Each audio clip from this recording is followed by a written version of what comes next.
భద్రాచలంలో అర్హత లేని వాళ్లను ప్రధాన పురోహితుడని చెప్తున్నారని భక్తులు ఆగ్రహం వ్యక్తం చేస్తున్నారు. 3 సంవత్సరాలుగా పురోహితుడిని నియామకం జరగలేదని వాపోతున్నారు. దేవస్థానం వివిధ పోస్టులను భర్తీకి ఇచ్చినటువంటి నోటిఫికేషన్లో ప్రధాన పురోహితుడి పోస్టు భర్తీ లేదని అంటున్నారు. ఇక ఇదే పోస్టు భర్తీ చేయకపోవడం ఏంటని విమర్శలు కూడా వినిపిస్తున్నాయి. అయితే అధికారుల తీరుపైన భక్తులు ఆగ్రహం వ్యక్తం చేస్తున్నారు. ఇక అన్ని అర్హతలున్నా తన కొడుకుకి 8 సంవత్సరాలుగా నోటిఫికేషన్ కోసం ఎదురు చూస్తున్నారని ఓ అభ్యర్థి తండ్రి వాపోతున్నారు.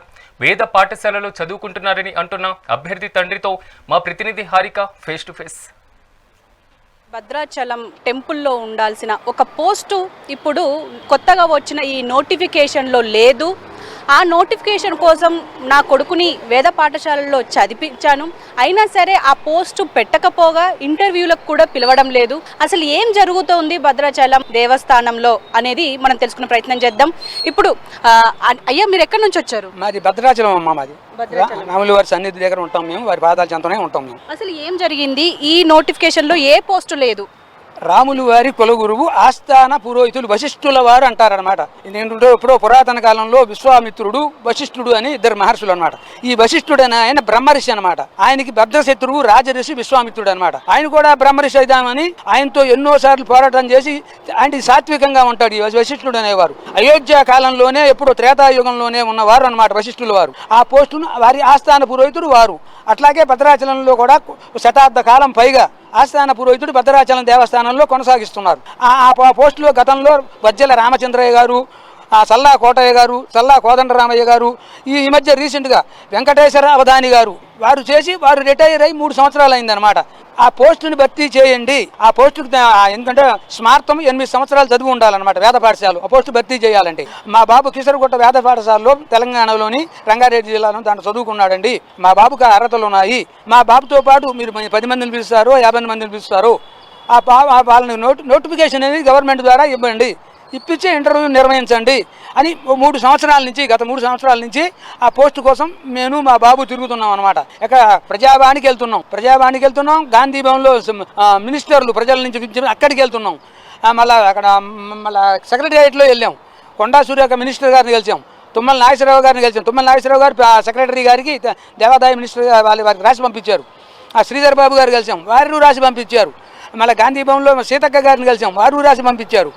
ఈ వాళ్ళందరూ కలిసారు. ఆ మినిస్టర్ గారిని కలవండి అంటే ఆ సెక్రటరీలోను గాంధీ భవన్లో కూడా దేవాదాయ మినిస్టర్ కొండా సూర్య గారిని కూడా కలిసాం. వారిని అయితే ఒక 5-6 సార్లు కలిసాం. కొండా సూర్య గారిని కలిసి ఎన్నిసార్లు కలిసినా కూడా ఇదిగో ఇస్తాం అదిగో ఇస్తాం అంటున్నారు. ఈ నోటిఫికేషన్ రాకముందే కలిసాం అనమాట. కలిసినాడు అదిగో ఇస్తామని ఇవ్వట్లేదు. అక్కడ 2 వర్గాలు ఉన్నాయన్నమాట. 2 వర్గాలు మెయిన్ వర్గం వాళ్ళు శ్రీరంగం నుంచి తమిళనాడు నుంచి వచ్చారనమాట. రామాలయంలో ఉన్న శ్రీ వైష్ణవులు అనమాట. వాళ్ళు తెంగళై శాఖ వారు అనమాట. అప్పుడు భక్త రామదాస్ గారు ఆ 17వ శతాబ్దంలో ఆ దేవాలయం నిర్మించి అప్పుడు జైలు పాలై నానా కష్టాలు పడి ఆ కట్టిన మందిరం అనమాట. ఆ సమయంలో ఆ అర్చకులుగా వాళ్ళని పిలిపించాడు అనమాట. వాళ్ళు నియమించాడు. వాళ్ళంటే రాముల వారికి అర్చనలు చేయడం వరకే వాళ్ళు అంతే.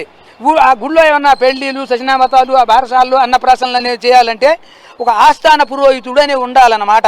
అదంతా గవర్నమెంట్ తర్వాత ఆలోచించారనమాట. దీనికి ఒకటి ఉండాలి అని తయారు చేశారు. అది అక్కడ వైదిక కమిటీ అంటే వైష్ణవులకు సంబంధించింది అనమాట. అంతకుముందు వేద పండితులు కూడా లేరు. ఆ లేక ముందు ఈ ఆస్థాన పురోహితుడు మిగతా దేవాలయాలు ఉన్నాయన్నమాట. ఇక్కడ కూడా భద్రాచలం దేవస్థానానికి ఉండాలని 100 సంవత్సరాల క్రితం దీన్ని తయారు చేసి అక్కడ ఏర్పాటు చేశారనమాట. ఆ ఏర్పాటు చేసిన పోయి కొనసాగిస్తూ ఉందన్నమాట. ఆ కొనసాగించిన పోస్టుని ఆ గుళ్ళో ఉన్న శ్రీ వైష్ణవులు అనమాట. వాళ్ళకన్నా వాళ్ళ సానాచార్యులు అని పెద్ద ఆయన ఉంటాడు. వాళ్ళని గురువు అంటూ ఉంటారు. వాళ్ళని మించిపోయాడు అనమాట ఈ ఆస్థాన పురోహితుడని. ఆ పోస్టులు లేకుండా శతాబ్ద కాలంగా వాళ్ళు అడ్డుకుందామని చూస్తున్నారు, అడ్డుకోలేకపోతున్నారు. పోస్టులు కొనసాగుతుంది. ఈ విధంగా ఈ మధ్య వెంకటేశ్వర అవధాని గారు అని ఆయన మన గతంలో 3 సంవత్సరాల క్రితం 2022 ప్రాంతంలో రిటైర్ అయ్యాడు. ఆ రిటైర్ అయిన దగ్గర నుంచి మా బాబు మేము తిరుగుతున్నాం. మా బాబుకి ఇమ్మనట్లేదు. దానికి గవర్నమెంట్ ద్వారా నోటిఫికేషన్ ఇప్పించండి. మీరు మాత్రమే తిరుగుతున్నారా ఈ పోస్టు కోసం? ఇంకా చాలా మంది ఉన్నారా అంటే ఈ పోస్టు పడితే మేము అప్లై చేసుకుంటామని చెప్పి? లోపాయికారిగా ఉన్నారనమాట కొంతమంది. మేము బయట పడుతున్నాం, వాళ్ళు బహిరంగంగా బయటికి రావట్లే. ఆ దేవస్థానంలోనే కొంతమంది పనిచేస్తున్నారు. ఆ పనిచేసే వాళ్ళ దగ్గర వాళ్ళు ఏంటంటే ఏమైనా అవినీతి లంచాలు ఇస్తే బయటికి రాదనమాట. కొత్త వాళ్ళు వస్తే బయటకు వస్తుంది. ఆ పాత వాళ్ళని పట్టుకుని దాంట్లో 2-3 ఉన్నారు. ఒక వేద పండితుడు కుమారుడు, ఒక ఆయన రిటైర్ అయిన వేద పండితుడు గారు ఉన్నారు. అలాగే అక్కడ ఇంకో వేద పండితులు ఉన్నారు. పిఆర్ఓ సూపరింటెండెంట్ గారు ఉన్నారు, సాయిబాబు గారు అని. వాళ్ళ మేనల్లుడు ఇంకో వేద పండితుడు కుమారుడు వాళ్ళు ఇద్దామని కలిశారని మాకేదో లోపాయికారిగా తెలిసింది. అది కూడా మాకు పూర్తిగా తెలియదు. ఏదో కాంట్రాక్ట్ అవుట్ సోర్సింగ్ విధంగా వాళ్ళ చేత ఏదో పనులు చేస్తున్నారు. పని చేయించి అదేదో లోపాయికారిగా పోస్టులు పిలుచుకుంటా వాళ్ళని భర్తీ చేద్దాం అనుకుంటున్నారు అనమాట. అంటే ఇంటర్వ్యూలో పెడితే మటుకు పోటీ వస్తే వాళ్ళకి అర్హతలు లేవన్నమాట. మా బాబుకి అర్హతలు ఉన్నాయి, ఆ పోటీ లొక్కుతాడు. మా బాబు అర్హతలు ఉన్నాయని మా బాబుకి ఇమ్మని మేము చెప్పట్లే. ఎందుకంటే ఒక పోస్టుకి రోస్టర్ సిస్టమ్ ఉంటుంది అనమాట. 10 మందిలో 5 మందో 20 మందో పిలుస్తారు. దాన్ని బహిరంగంగా ఒక పరీక్ష పెడతారు. ఆ పరీక్ష పెట్టిన వాళ్ళకి అదే విధంగా కొనసాగించండి అంటే ఆ పెడతాం అన్ని పోస్టులు కలిపి ఇస్తాం, అన్ని నోటిఫికేషన్ ఇస్తామని చెప్పారు. న్యాయం చేయాలని, ఈ మతపరమైన పోస్టులు భర్తీ చేయాలని తెలంగాణ గవర్నమెంట్ వారిని సోమాజిగూడలో ప్రెస్ క్లబ్ దగ్గర మెగా టీవీ ఛానల్ వారి ద్వారా, న్యూస్ ఛానల్ ద్వారా వేడుకుంటున్నాం. ఓకే, ఇది పరిస్థితి. అంటే ఏదైతే భద్రాచలంలో ఉన్న ప్రముఖ దేవస్థానం అంటే ప్రపంచవ్యాప్తంగా ప్రసిద్ధి చెందిన దేవస్థానంలో ప్రస్తుతం 3 సంవత్సరాలుగా అక్కడ మనకు ఇప్పుడు ప్రధాన అర్చకులు లేకుండానే అన్ని పూజా క్రతువులు జరిగాయి అని చెప్పేసి ఇప్పుడు శివరామ శాస్త్రి ఆరోపిస్తున్నారు. పోస్ట్ కూడా పెడితే అంటే ఆ పోస్ట్ పెడితే అప్లై చేసుకోవడానికి చాలా మంది రెడీగా ఉన్నారు, అందులో నా కొడుకు కూడా ఉన్నారు అని చెప్పేసి ఈయన చెప్తున్నారు. మరి ఏం చేస్తారనేది చూడాల్సిన పరిస్థితి ఉంది. కెమెరామెన్ భానుతో హారిక, హైదరాబాద్.